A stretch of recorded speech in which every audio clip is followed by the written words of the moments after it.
ఉన్న బంగారాన్ని విడిపించి ఆ రోజు ఆన్లైన్ రేటుకే మేము కొంటాం. Sharma gold company. నమస్తే, నేను విజయ్. బాలీవుడ్ హీరో సైఫ్ అలీ ఖాన్ దాడి చేసింది ఎవరు? దీని వెనక ఖచ్చితంగా బిష్ణోయ్ గ్యాంగ్ ఉందా?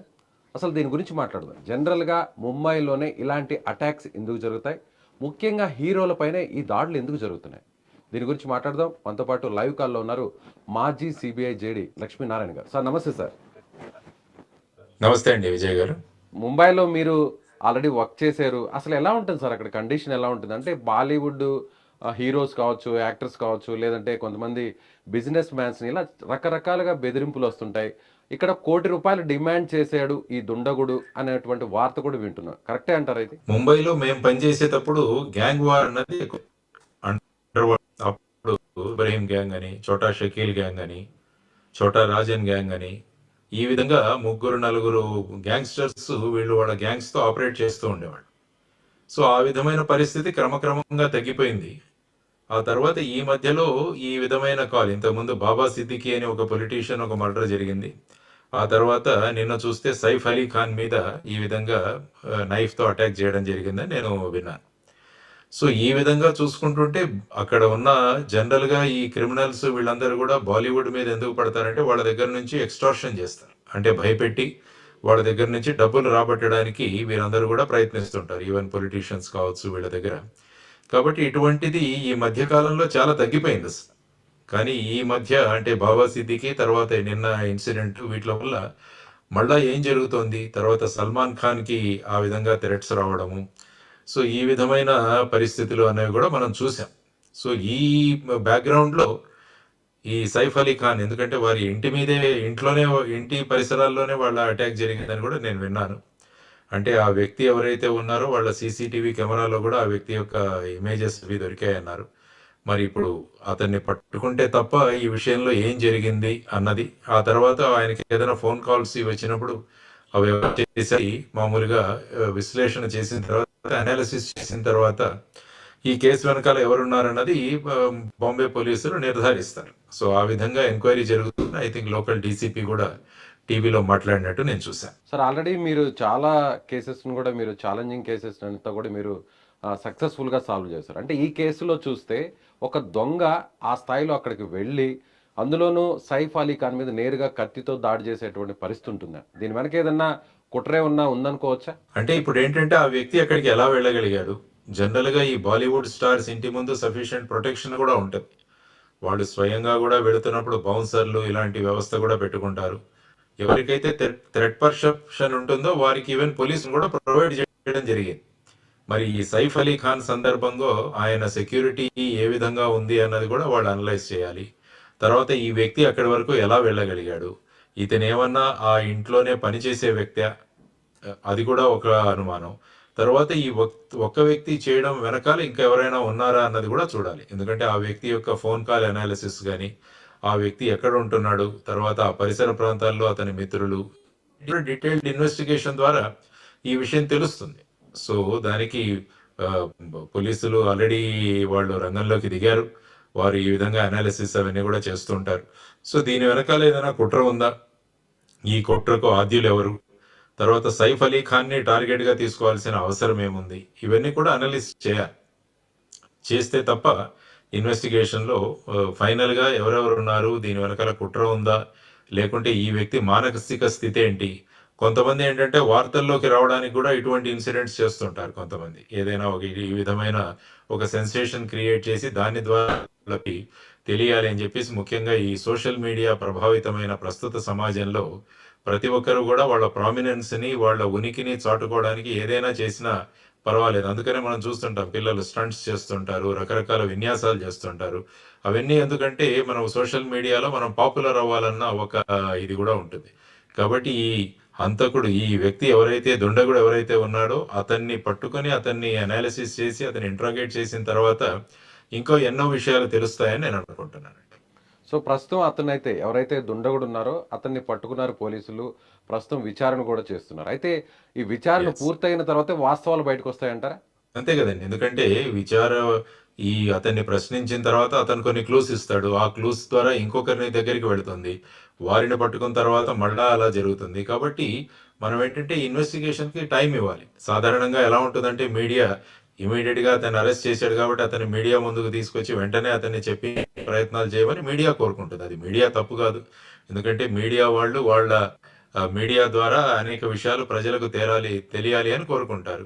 కానీ ఇన్వెస్టిగేషన్ దగ్గరికి వచ్చేసరికి మనకున్న విషయాలను వీలైనంత సూక్ష్మంగా పరిశీలించి ఇంకా దీని వెనకాల ఎవరెవరు ఉన్నారు కుట్రదారులు ఇవన్నీ తీసుకోవాలి. ఎందుకంటే ఫైనల్గా పోలీస్ అన్నది మీడియాకు వాళ్ళు అకౌంటబుల్ కాదు, కోర్టుకు అకౌంటబుల్. కాబట్టి చాలా చోట్ల మీడియాకు పోలీసులకు మీరు అనేక విషయాలు మాకు చెప్పలేదన్న ధోరణి కూడా ఉంటుంది. కాబట్టి ఐ థింక్ ఈ ఇంట్రాగేషన్ చేసిన తర్వాత కొన్ని ఏవైతే విషయాలు వెల్లడించవచ్చో అలాంటి విషయాలు పిఆర్ఓ కానీ లేకుంటే అక్కడ ఉన్న సీనియర్ ఆఫీసర్ కానీ మీడియాకు తెలియజేసే అవకాశం ఉంటుంది. కాబట్టి మనం కూడా ఓపికగా ఈ విషయంలో ఎవరున్నారో అన్న విషయాలు తెలిసేంత వరకు మీడియా కూడా ఓపిక పట్టాలని నేను చెబుతాను. అలాగే సార్, గతంలో కూడా జింకలను హంటింగ్ చేసినటువంటి కేసెస్ కూడా ఈయన మీద ఉన్నాయి. అందుకనే బి బిష్నోయ్ గ్యాంగే ఇందులో ఎంటర్ అయింది. సో దీని వెనక వారు ఖచ్చితంగా ఈ గ్యాంగ్ ప్రమేయం ఉంటుందనేటువంటి వార్తలు కూడా వస్తున్నాయి. ఇది ఎంతవరకు నిజం ఉండొచ్చు అన్నారు? ఎందుకంటే ఇప్పుడు ఒక కేసు జరిగిన తర్వాత దాన్ని రకరకాల యాంగిల్స్లో మనము ఇన్వెస్టిగేట్ చేయాల్సి ఉంటుంది. సో ఇప్పుడు మీరు లాస్ట్ టైం సల్మాన్ ఖాన్కి థ్రెటనింగ్ కావచ్చు, మీరు అన్నట్టు కృష్ణజీ ఇంకా బ్లాక్ బస్టర్డ్ ఈ అటాక్లో కూడా ఈయన కూడా ఉన్నారు. అప్పుడు హమ్ సాత్ సాత్ హై అనే ఫిలింలో రాజస్థాన్లో షూటింగ్ జరిగినప్పుడు వీరు ఆ విధంగా చేశారన్నది. తర్వాత అప్పుడు జరిగిన ఈ సంఘటన ఏదైతే ఉందో బాబా సిద్దికి తర్వాత సల్మాన్ ఖాన్కి థ్రెట్స్, వీటన్నిటి వెనుక లారెన్స్ బిష్నోయ్ గ్యాంగ్ ఉందని చెప్పేసి అక్కడ కొంతమంది పట్టుబడ్డారు. యాక్చువల్గా సల్మాన్ ఖాన్ ఇంటి ముందు కాల్పులు జరిగినప్పుడు అక్కడ కొంతమంది పట్టుబడ్డారు. ఆ టైంలో కూడా వాళ్ళు ఈ లారెన్స్ బిష్నోయ్ గ్యాంగ్కి లింక్డ్ అని కూడా చెప్పడం జరిగింది. సో అవన్నీ తీసుకుంటే ఈ విధంగా ఈ వ్యక్తుల వెనకాల ఈ విధమైన కుట్ర జరగడానికి కారణాలేంటి, మోటివ్ ఏంటి, ఇవి కూడా తీసుకురావాల్సిన. అందుకని మీరు అన్నట్టు ఆ వ్యక్తి ఎవరైతే దాడి చేశాడో ఆ వ్యక్తి దొరికారు కాబట్టి ఆ వ్యక్తి స్వయంగా ఇందులో ఉన్నాడా, లేకుంటే అతన్ని ఎవరైనా ప్రోత్సహించారా, లేకుంటే ఏదైనా డబ్బులు ఇచ్చి అతన్ని ఈ విధంగా చేయడానికి ప్రయత్నించారా, అలాగైతే డబ్బులు ఇచ్చిన వాళ్ళు ఎవరు, ఆ విధంగా ఈ లింక్ అన్నది ఎస్టాబ్లిష్ అవుతుంది. సో ఈ లింక్ ప్రతి చిన్న క్లూ ఏదైతే దొరుకుతుందో దాన్ని పట్టుకొని దాన్ని అనలైజ్ చేయాలి. తర్వాత ప్రస్తుతం టెక్నాలజీ యుగం అవడం వల్ల ఈ పట్టుబడిన వ్యక్తి దగ్గర ఫోన్ ఏంటి, ఆ ఫోన్లో ఎవరితో కాంటాక్ట్లో ఉన్నాడు, అతని కాంటాక్ట్స్ ఏంటి, మెసేజెస్ ఏంటి, ఇవన్నీ కూడా పోలీసుల ఇన్వెస్టిగేషన్లో వాళ్ళు చూసి దాన్ని బట్టి వీలైనంత త్వరగా ఈ గ్యాంగ్ను మొత్తాన్ని కూడా ఈ ఇన్వెస్టిగేషన్లో బయటికి తీసుకొచ్చే ప్రయత్నం చేస్తారు. ఇన్ కేస్ గ్యాంగ్ ఇన్వాల్వ్ అయి ఉంటే అసలు యాక్చువల్గా ఈ క్రైమ్కి మోటివ్ ఏంటి, మూలంగా ఇది చేయాల్సిన ఉద్దేశం ఏంటి అన్నదాన్ని కూడా తీసుకురావాల్సిన అవసరం ఉంది. అలాగే మనకి ముంబై అనగానే ఈ దేశానికి సంబంధించి కూడా ఆర్థిక రాజధానిగా మనం చెప్తుంటాం. ప్రపంచ దేశాల్లో కూడా ముంబై నగరానికి ఒక ప్రత్యేక స్థానం ఉంది. కానీ అలాంటి ముంబైలోనే ఇలాంటి అటాక్స్ వరుసగా జరగడాన్ని ఎలా చూడాలంటారు? అదే అన్నాను నేను, మేము ఉన్నప్పుడు ఆ గ్యాంగ్స్ ఏవైతే ఉన్నాయో క్రమక్రమంగా ఆ గ్యాంగ్లన్నీ కూడా ఆల్మోస్ట్ క్లోజ్ అయిపోయాయి. ఈ మధ్య కాలంలో ఈ గత 1 సంవత్సరం కాలంలో నాట్ ఓన్లీ ముంబై, మిగతా దేశాలు చూసినా కూడా, మిగతా రాష్ట్రాలు చూసినా కూడా, ముఖ్యంగా పంజాబ్ ఆ పరిసర ప్రాంతాలలో లారెన్స్ బిష్నోయ్ గ్యాంగ్ వాళ్ళు సుమారుగా 80-90 కేసులు వాళ్ళ అనుయాయుల మీద రిజిస్టర్ అయినట్టు అక్కడ అంటున్నారు. తర్వాత కెనడాలో గోల్డెన్ బ్రార్ అని ఒకతను అక్కడ ఉండి అక్కడ వాళ్ళ ద్వారా వీళ్ళు చేస్తున్నారు. రకరకాల జైల్లో వీళ్ళందరూ ఉన్నారు. లారెన్స్ బిష్నోయ్ తర్వాత వాళ్ళ టీం వాళ్ళు జైళ్లలోంచే ఫోన్లను ఉపయోగించుకొని ఒకరినొకరు కాంటాక్ట్లో ఉంటూ ఈ విధమైన చర్యలు చేస్తున్నారన్నది కూడా మనకు బయటకు వచ్చిన విషయం. మరి వీళ్ళకు ఈ విధంగా ఫోన్లు ఎక్కడి నుంచి వస్తున్నాయి, ఎవరైనా జైలు అధికారులు వీళ్ళతో ఉన్నారా, లేకుంటే ఏదైనా పొలిటికల్ వాళ్ళు కూడా వీళ్ళ వెనకాల ఉన్నారా అన్నది కూడా ఈ విధమైన ఇన్వెస్టిగేషన్లో బయటికి తీయాల్సిన అంశం. కాబట్టి Baba Siddique murder investigation already Mumbai పోలీసులు చేస్తున్నారు. దానితో పాటు ఈ మధ్య ఈ లింక్ ఏదైనా ఉందా అన్నది కూడా చూడాల్సిన అంశం. కాబట్టి ఇటువంటి సంఘటన జరగడం అన్నది దురదృష్టకరం. ఎందుకంటే మీరు అన్నట్టు ముంబై ఆర్థిక రాజధాని కాబట్టి మళ్ళా ఈ గ్యాంగ్స్టర్స్ అన్న వాళ్ళు మళ్ళా వాళ్ళ తల ఎత్తుతున్నారా అన్న ఒక డౌట్ కూడా ఏర్పడుతుంది. దానివల్ల ఏంటంటే ఒక అభద్రతా భావం అన్నది ప్రజల్లో కూడా, ముఖ్యంగా ఇండస్ట్రియలిస్టులు, ఈ విధంగా బాలీవుడ్ వీళ్ళలో కూడా వెళ్లే అవసరం ఉంది. కాబట్టి బాంబే పోలీస్ ఇమీడియట్గా ఈ కేసును పరిష్కరించాల్సిన అవసరం ఉంది. దీనిలో సత్యాసత్యాలు ఏవైతే ఉన్నాయో వాటిని కూడా ఒక రకంగా ఇందులో ఉన్న మోటివ్ అది తెలిస్తే, ఉద్దేశం ఏంటో తెలిస్తే దాన్ని బట్టి మిగతా వాళ్ళు చర్యకోవాలన్న దానికి కూడా సులభం అవుతుంది. పోలీసులు కూడా ఏ విధంగా మొత్తం సెంటర్లో ఉన్న హోమ్ మినిస్ట్రీని ఏ విధంగా అలర్ట్ చేయాలి, తర్వాత ఈ లారెన్స్ బిస్టోయి గ్యాంగ్స్ వాళ్ళు ఎవరైతే ఉన్నారో, ఎందుకంటే వారు తిహార్లో ఇక్కడ ఉన్న వాళ్ళని ఫైనల్గా తీసుకొచ్చి ఇప్పుడు గుజరాత్లో జైల్స్లో ఉన్నారు ఈ లారెన్స్ బిష్నోయి వారు. కాబట్టి ఈ గుజరాత్ జైలుకి ట్రాన్స్ఫర్ అవడానికి కారణం ఏంటి, అక్కడ నుంచి మళ్ళా రిటర్న్ పంపించకపోవడానికి కారణం ఏంటి, ఇవన్నీ కూడా బయటికి తీయాలి. సో ఇవన్నీ బయటికి తీయాలంటే ఒక కేంద్ర దర్యాప్తు సంస్థలు కూడా ఇందులో ఇన్వాల్వ్ అవ్వాలి. మేబీ నేను అనడం ఏంటంటే నేషనల్ ఇన్వెస్టిగేటింగ్ ఏజెన్సీ ఏదైతే ఉందో ఎన్ఐఏ, వారు గనక ముందుకు రాగలిగితే, ఎందుకంటే ఇది కేవలం దేశ పరిమితి కాకుండా దేశ సరిహద్దులు కూడా దాటి ఎక్కడైనా విదేశాల్లో ఉన్నవారు కూడా దీని వెనకాల ఉన్నారు అని చెప్పేసి అప్పుడు బాబా సిద్దికి మర్డర్లో తీసుకువచ్చిన కొన్ని అంశాలు. కాబట్టి ఆ కేసుకి ఈ కేసుకి ఎలాంటి సంబంధాలు ఉన్నాయన్నది తీయాలంటే ఒక నేషనల్ లెవెల్లో ఉన్న ఇన్వెస్టిగేటింగ్ ఏజెన్సీ ఏదైతే సిబిఐ కానీ ఎన్ఐఏ కానీ ఇందులో ముందుకు రావాలి అన్నది నేను జనరల్గా అంటాను. ఎందుకంటే ఈ కేసు యొక్క వ్యాప్తి, తర్వాత ఈ జరుగుతున్న సంఘటనల ఆధారంగా. సార్ జనరల్గా కూడా అంటే ఇక్కడ ముంబైలో కూడా ఈ గ్యాంగ్స్టర్స్ పొలిటీషియన్స్ని కావచ్చు, లేదంటే సినిమా స్టార్లను, అలాగే వ్యాపారవేత్తలను పదే పదే బెదిరిస్తుంటారు. వాళ్ళ దగ్గర నుంచి కిడ్నాప్ చేస్తామని చెప్పి కొంత డబ్బును కూడా తీసుకుంటుంటారు. ఇదంతా కూడా రెగ్యులర్గా జరిగేటువంటి కల్చరు. కొన్ని విషయాలు బయటకు వస్తున్నాయి తప్ప మిగతావి అసలు బయటకు కూడా రావట్లేదు అనేది బయట చెప్తున్నటువంటి మాట. ఇది కరెక్టేనా? అలాగే జరుగుతూ ఉంటుంది ముంబైలో? అంటే అదే అన్నాను, మీరు ఇంతకు ముందు ఇప్పుడు 92, 94 ఆ సమయంలో మేము అక్కడ పనిచేసేటప్పుడు, నేను 96లో అక్కడికి వెళ్ళాను. ఆ టైంలో ముఖ్యంగా 90 నుంచి ఈ చర్యలు చాలా ఎక్కువయ్యాయి. ఆ తర్వాత ప్రభుత్వం కూడా మేల్కొంది. ఆ తర్వాత స్పెషల్ టాస్క్ ఫోర్స్లు ఏర్పాటు చేసి వీళ్ళని చాలా మందిని అరెస్ట్ చేయడం జరిగింది. తర్వాత కొన్ని చోట్ల పోలీసుల మీద ప్రతిదాడులు చేసినప్పుడు వాళ్ళని ఎన్కౌంటర్స్ కూడా జరిగాయి. అక్కడ చాలా మంది గ్యాంగ్స్టర్స్ ఎన్కౌంటర్లో కూడా వారు చనిపోవడం జరిగింది. తర్వాత ముఖ్యంగా చోటా రాజన్ ఎవరైతే అతను బ్యాంకాక్లో ఉండి ఆపరేట్ చేసేవాడో అతన్ని కూడా ఇక్కడికి తీసుకురావడం జరిగింది. ఆఫ్ కోర్స్ దావూద్ ఇబ్రాహిం అయితే వెళ్ళిపోయి కరాచీలో ఉన్నారన్నది ఒక విషయం.